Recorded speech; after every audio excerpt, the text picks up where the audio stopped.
Hola, bienvenido a Tripulación Redimida. En este canal encontrarás temas importantes y fascinantes, basados en la palabra de Dios. Te invito a que te suscribas a este canal y nos sigas a través de las redes sociales, Twitter, Facebook e Instagram, en las cuales nos encontrarás como Tripulación Redimida. Quedas cordialmente invitado a ver nuestros próximos videos. Hasta pronto. Hemos dividido este libro en dos secciones mayores. La primera sección comprende los capítulos 1 al 11, y la segunda sección comprende los capítulos 12 al 50. En los primeros dos capítulos de la primera sección tenemos la historia de la creación. En primer lugar, está la creación del universo, la catástrofe de la tierra y la restauración de la tierra. Ahora, en el capítulo 2 tendremos la creación del hombre, pero aquí tenemos la historia de la creación presentada brevemente y con exactitud en un solo versículo. Es el versículo 1 del capítulo 1 de Génesis, donde leemos: «En el principio creó Dios los cielos y la tierra». Con toda franqueza, amigo oyente, esta es una de las declaraciones más profundas que se haya expresado. Creemos que eso es todo lo que tenemos de la creación misma, con la excepción del relato de la creación del hombre y de los animales, que se hace más adelante en este mismo libro de Génesis. Pero esta es la narración de la creación, y admitimos que realmente es muy breve. Pablo Bellamy, quien fuera editor de un diario en Cleveland, en el estado de Ohio, Estados Unidos, hacía una ronda una noche por los escritorios de los reporteros, y notó que uno de ellos escribía un relato largo de un hecho que, a su parecer, tenía muy poca importancia. Le dijo al reportero: «Abrévielo. Después de todo, el relato de la creación se narró en Génesis 1 en 282 palabras». El reportero contestó entonces: «Así es, pero yo siempre opiné que bien se pudo haber evitado muchos argumentos más adelante en cuanto a la creación si alguien hubiera escrito unas 200 palabras más». Amigo oyente, es interesante notar que Dios verdaderamente nos ha dado una edición abreviada de la creación. Surge entonces la pregunta: ¿qué tenía Él en mente cuando nos dio esta sección en particular? ¿Cuál era el propósito del autor aquí? ¿Fue su propósito enseñar geología? Bueno, permítanos decir que hay mucha controversia y desacuerdo en cuanto a esto, como vamos a ver hoy en nuestro estudio. Hace algún tiempo la Junta de Educación del Estado de California en los Estados Unidos votó por incluir la teoría bíblica, como la llaman, en los libros de ciencia. Ahora, francamente, no estamos seguros de que esto nos satisfaga. Alguien dirá: «Bueno, ¿cómo es que no se siente alegre por el paso que se ha dado, ya que es un paso adelante?» Amigo oyente, la razón por la cual no nos sentimos satisfechos por esto es por el carácter de los maestros que la enseñan. No hay suficientes maestros que sean cristianos y que tengan una base verdaderamente bíblica para poder enseñarla correctamente. Los maestros de las escuelas primarias que están realmente preparados para enseñar la historia de la creación son muy pocos. El doctor Ralph Girard, profesor de biología y decano de la división de postgraduados de la Universidad de California en Davis, hizo el siguiente comentario según la prensa: «¿Debe un curso científico sobre la reproducción mencionar también la teoría de la cigüeña?» Bueno, para beneficio de este profesor, lo más interesante es que la teoría de la cigüeña no se menciona para nada en la Biblia. En cambio, el relato de la creación sí se menciona. Su comparación no se justifica en ninguna manera, porque la Biblia trata de este asunto de la procreación en una forma muy literal. Y si usted lee su Biblia con cuidado, nunca hubiera tenido en su mente el punto de vista de la teoría de la cigüeña. La declaración del Dr. Girard revela una actitud muy antagónica hacia la Biblia. Opinamos que este hombre probablemente sabe muchísimo en cuanto a la materia de biología, pero muy poco en cuanto a la palabra de Dios. Creemos que eso es muy obvio al escuchar el tipo de declaración que él ha hecho. Ahora, al llegar aquí a este primer versículo del capítulo 1 de Génesis, debemos reconocer que este problema del origen provoca más controversia violenta, teorías insensatas y amplio desacuerdo que cualquier otro. Siempre hay la inclusión de la hipótesis del hombre, y como resultado hay una babel de voces que ha sofocado la clara voz de Dios. En realidad, Hay dos grupos extremos que han empañado el asunto y han dividido las aguas del entendimiento con sus suposiciones y afirmaciones dogmáticas. Un grupo se compone de los científicos arrogantes que asumen que la evolución biológica y filosófica es la verdad indisputable. Su presunto axioma es los ciertísimos hallazgos de la ciencia. Veremos eso dentro de un momento. El otro grupo se compone de los teólogos jóvenes y orgullosos que se atribuyen el superconocimiento de que ellos han descubierto cómo es que Dios lo hizo. Describen y hablan eruditamente acerca de alguna teoría ingeniosa que reconcilia la ciencia con la Biblia. Miran con desdén a los grandes expositores bíblicos del pasado como si fueran enanos bíblicos comparados con ellos. Permítanos decir, amigo oyente, que estos dos grupos harían bien en considerar una declaración que se le hizo a Job. Cuando el Señor por fin se le apareció, le hizo esta pregunta en Job 38:4. ¿Dónde estabas tú cuando yo fundaba la tierra? Házmelo saber si tienes inteligencia. Y la verdad es que Dios le dice al hombre, tú hablas acerca del origen del universo, pero tú ni siquiera sabes dónde estabas cuando yo fundaba la tierra. Y esa es una buena pregunta que estamos seguros ningún hombre puede responder. Ahora hay algunas teorías extremas y creemos que probablemente debemos considerarlas. Y a propósito, podemos hacer una división aquí, una división doble. Si vamos a hablar sobre los orígenes, estamos limitados o bien a la especulación o a la creación. Toda teoría cae dentro de una de estas dos divisiones. Ahora, no nos diga que la ciencia dice, porque después de todo, la evolución tiene muchas teorías hoy, y algunos de los científicos más respetables del pasado y del presente rechazan la evolución. De modo que usted no puede presentarla como una declaración científica, como cuando se afirma que 2 más 2 son 4. Luego hay el relato de la creación en Génesis capítulo 1, y eso a propósito hay que aceptarlo por la fe. Es muy interesante que Dios lo hiciera así. Es la única manera en que puede ser aceptado.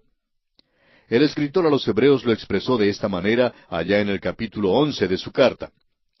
Es pues la fe la certeza de lo que se espera, la convicción de lo que no se ve, porque por ella alcanzaron buen testimonio los antiguos. Por la fe entendemos haber sido constituido el universo por la palabra de Dios, de modo que lo que se ve fue hecho de lo que no se veía.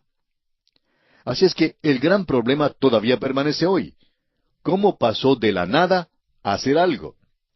La única manera en que uno lo puede saber es por la fe o por la especulación. Y permítanos decirle que la especulación no tiene nada de científico. Observemos ahora algunas de las teorías, y es bastante interesante notarlas. Hay quienes dicen hoy que debemos aceptar la respuesta científica.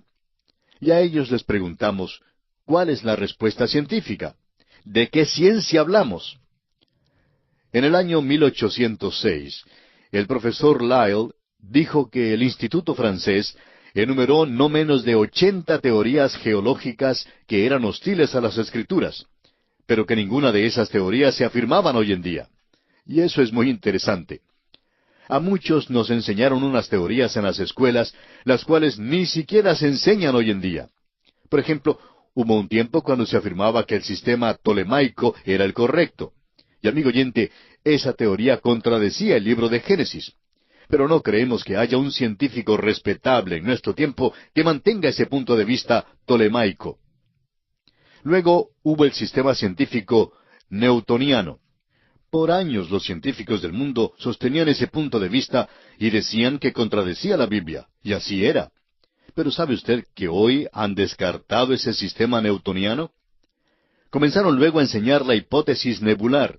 Enseñaban que la materia es indestructible. Eso fue antes del advenimiento de la bomba atómica, por supuesto. Pero ahora todo eso ha sido descartado. De modo que cuando alguien dice hoy que quiere mantener un punto de vista científico en oposición al relato del Génesis, quisiéramos preguntarle, ¿a cuál ciencia se adhiere usted? ¿Y sabe usted que lo que es ciencia hoy puede que no sea ciencia mañana? Dicen que esos libros cambian cada 10 años y que la mayoría de ellos cambian cada 5 años. La verdad es que debemos considerar cuál fue el propósito de Moisés al escribir este libro. creemos que Él se reiría de toda esa confusión que ha resultado hoy en cuanto al relato de la creación. El apóstol Pablo nos dice el propósito de la Escritura. Él dice en su segunda carta al joven Timoteo, en el capítulo 3, versículos 16 y 17, «Toda la Escritura es inspirada por Dios y útil para enseñar, para redarguir, para corregir, para instruir en justicia, a fin de que el hombre de Dios sea perfecto, enteramente preparado para toda buena obra». ¿Cuál es entonces el propósito de la Escritura? El propósito es instruir en justicia. No fue escrita para enseñar geología ni biología. Fue escrita para mostrar la relación del hombre con Dios y los requisitos de Dios para el hombre hoy en día y lo que el hombre debe hacer para ser salvo. Usted puede escribir esta pregunta sobre la primera parte del libro de Génesis. ¿Qué debo hacer para ser salvo? Suponga, amigo oyente, que Dios hubiera dado una declaración científica de la creación. ¿Cuántas personas de la época de Moisés podrían haberla entendido? ¿Cuántas personas aún en nuestro tiempo podrían entenderla? Usted debe recordar que la Biblia no fue escrita para profesores doctos, sino para la gente sencilla de todas las épocas en todas partes. Sin embargo, siempre ha atraído a los hombres inteligentes, y queremos decir a los hombres verdaderamente inteligentes. De modo que no está expresada en esa clase de lenguaje. Si hubiera sido escrita en el lenguaje científico de la época de Moisés, ciertamente la habrían rechazado. Los hombres han salido con varias soluciones con respecto al origen del universo. Una de ellas es que es una ilusión. Bueno, esa declaración está ciertamente en oposición a los hechos, ¿no le parece? Sin embargo, hay muchos que la afirman. Luego hay quienes dicen que el universo se originó espontáneamente de la nada. Bueno, eso es lo que dice la Biblia en cierta manera, pero hay que recordar que fue porque Dios habló. Dios lo creó. La tercera versión es que no tuvo origen, sino que ha existido eternamente. La cuarta versión es que el universo fue creado. Permítanos ahora compartir con usted algunas de estas teorías que los hombres han desarrollado a través de la historia del mundo. El doctor Harlow Shapley, quien fue director del Observatorio de Harvard, dijo: «Todavía estamos sumidos en una ignorancia abismal en cuanto al mundo en que vivimos. Hemos avanzado muy poco con relación a la total extensión conjeturable del conocimiento que está más allá del nivel de la sabiduría adquirida por animales de una larga experiencia racial. Es cierto que no tememos más los extraños chillidos en la obscuridad, ni somos supersticiosos en cuanto a los muertos. En muchas ocasiones somos valerosamente racionales. Sin embargo, no sabemos hasta qué punto lo desconocido supera a lo conocido». Amigo oyente, sin duda alguna, esta es una tremenda declaración. Y el doctor Lawrence C. Isley, de la Universidad de Pensilvania, dijo: «No sabemos más en cuanto a la materia y cómo se produce que lo que sabemos de las cosas espirituales. Por eso creo que es imprudente decir, en nuestro presente estado de conocimiento, que el uno excluye el otro. El universo parece existir como una serie de niveles emergentes, ninguno de los cuales es como el nivel anterior. Que el hombre y lo demás de la vida han evolucionado es innegable, pero lo que está debajo de esas manifestaciones exteriores no lo sabemos».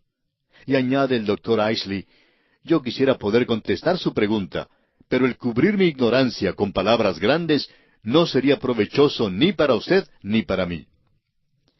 Veamos también algunas declaraciones tomadas de la prensa. Allá por el año 1961, un diario publicó un artículo en el cual decía que el hombre estaba a punto de descubrir el misterio del origen del mundo. Sin embargo, no han escrito nada nuevo sobre el asunto desde aquel entonces.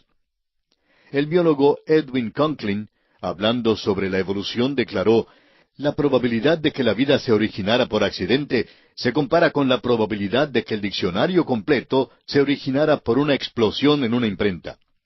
Eso es algo que no suena tan científico, procediendo de un científico destacado. En realidad, hay 3 teorías acerca del universo que ha propuesto la astronomía. Y es muy interesante observar esas teorías. Una se conoce como la teoría del estado continuo. Otra es la teoría de la detonación grande. Y la otra es la teoría de la oscilación.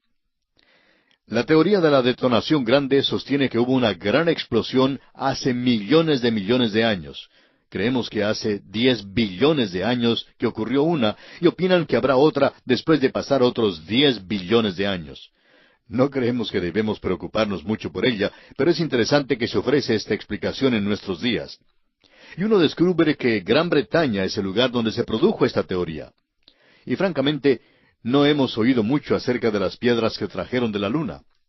¿Ha notado usted que muchos de los científicos ni se entusiasman por esas piedras?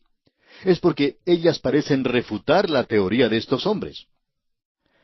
Hace ya muchos años, el doctor Louis Leakey, quien era hijo de misioneros, salió con una teoría que él halló por allá en África. Se trata de una calavera que él llama el hombre cascanueces. Suponemos que tenía las muelas bastante buenas. Se supone que vivió allá hace unos 600,000 años, según el doctor Leakey. Bueno, ya hemos tenido teorías así como estas antes, pero muchos de los grandes científicos de hoy no son engañados con ellas.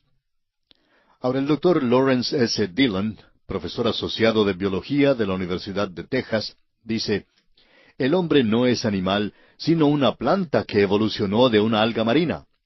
Todo animal en realidad es un tipo de planta altamente modificada que se ha derivado hace 1 billón de años o algo así de una ascendencia común con una alga marina. Ahora es posible que usted y yo hemos estado buscando a nuestros abuelos en el lugar equivocado. Algunas personas los han estado buscando en un árbol. Debiéramos estar por allí arrancando las algas marinas porque ellas son nuestros abuelos. Amigo oyente, esto se vuelve verdaderamente ridículo cuando uno lo pone al lado de algunas otras cosas. Los dogmas de la ciencia pueden llegar a ser hasta una tontería absoluta. Según el doctor J. V. N. Talmage, cuando en las excavaciones arqueológicas se encontraba objetos prehistóricos culturales, se acostumbraba a arreglarlos de tal manera que aquellos objetos más rústicos siempre fueran datados o fechados más antiguos que aquellos de un tiempo más reciente, sin dar importancia al lugar donde fueran hallados. Sin embargo, ha sido desconcertante el hecho de que a veces han encontrado una civilización avanzada debajo de lo que parecía ser una civilización prehistórica. Hay tantas otras teorías así que se ofrecen hoy en día en cuanto al principio de la Tierra. El doctor Klaus Mantel, de Alemania, dijo, no veo razón para que la raza humana se vea más relacionada con monos que con canarios o canguros. Tal vez esa es la dirección que debamos seguir en busca de nuestros antepasados. Ahora, como usted sabe, amigo oyente, ni siquiera los evolucionistas se ponen de acuerdo. La teoría evolucionista se divide en muchos aspectos y puntos de vista. Nunca ha sido probada como la verdad. Es una lástima que cuando uno llega al nivel de los falsos científicos, y estamos pensando en los maestros que hoy enseñan ciencia en las escuelas, que no pueden presentar un criterio justo porque les fue ofrecido solo un punto de vista en la universidad. El doctor G. A. Kercott, del Departamento de Fisiología y Bioquímica en la Universidad de Southampton, en Inglaterra, ha escrito el libro que lleva el título Las implicaciones de la evolución. Y él declara, hay una teoría que declara que es posible observar que muchos animales vivientes pasan por cambios durante el curso del tiempo, y por tanto se puede formar nuevas especies. Esta se puede llamar una teoría especial de la evolución, y es posible probarla en ciertos casos por experimentos. En cambio, hay la teoría que propone que toda forma viviente en el mundo ha procedido de una sola causa, la cual salió de una forma inorgánica. La teoría puede ser llamada una teoría general de la evolución, y la evidencia que la sostiene no es lo suficientemente fuerte como para permitirnos considerarla como algo más que una hipótesis. Quisiéramos también darle la declaración del botánico sueco, Dr. Heribert Nilsson. Él dice, mis esfuerzos para probar la evolución por experimentos practicados por más de 40 años han fracasado completamente. Por lo menos no me pueden acusar de haber comenzado desde una preconcebida perspectiva contraevolucionista. Se puede mantener firmemente que ni aún es posible formar una caricatura de un hecho paleobiológico. La materia fósil está tan completa ahora que ha sido posible construir nuevas clases, y la falta de series transitorias no se puede explicar como debido a la escasez de materia. Las faltas son verdaderas y nunca se llenarán. La idea de una evolución se apoya en pura creencia. Esta declaración nos está llevando a la esfera de la religión. Y amigo oyente, si usted es evolucionista, tendrá que aceptar la evolución por la fe. La evolución es simplemente especulación, y siempre lo ha sido. Pero lamentablemente muchos la han aceptado como un hecho veraz. Ahora hay un grupo de teólogos, casi todos jóvenes, que no quieren que los llamen oscurantistas intelectuales. De modo que han adoptado lo que se conoce como la evolución teísta. El doctor Kirtley Matter, en La ciencia reflexiona sobre la religión, declara: cuando un teólogo acepta la evolución como el proceso utilizado por el Creador, debe estar dispuesto a ir hasta lo último. No solo es un proceso metódico, sino un proceso que continúa. La edad de oro para el hombre, por si acaso hay una, queda para el futuro y no tuvo lugar en el pasado. Además, el proceso creador de la evolución de las primeras células vivientes, procedentes de materias no vivientes que previamente existían, puede representar un brinco primitivo, más bien que un infinitesimal paso por la senda del progreso, pero es un desarrollo enteramente natural. Permítanos decirle, amigo oyente, que no es posible. Es un dogma irrazonable. Es una posición ilógica decir que uno es evolucionista teísta. Hay quienes tratan de ir en dos direcciones. Les gustaría progresar con los que no creen y a la vez llevar una Biblia Scofield en la mano. Tememos que sea difícil hacer las dos cosas a la vez. Es como aquella antigua carrera griega donde se pone un pie en un caballo y el otro pie en otro caballo, y luego comienza la carrera. Bueno, es magnífico cuando los dos caballos corren en la misma dirección. Pero cuando uno de los caballos decide correr en una dirección y el otro caballo en otra dirección, pues se encuentra uno en aprietos. Hay que determinar con cuál se queda, y esa es precisamente la condición del evolucionista teísta. Ordinariamente se equivoca de camino. Por lo general, se equivoca de caballo también. Hoy se encuentran tantos seres inteligentes que parecen estar mal informados. Hace años la revista Liberty publicó un artículo en el cual decía, entre otras cosas, según la historia bíblica, ¿cuál es la fecha de la creación del mundo? ¿Y sabe usted, amigo oyente, lo que dieron como respuesta? 4004 años antes de Cristo. Absolutamente ridículo. ¿Quién estaba allí sino solo Dios? Dios creó el universo.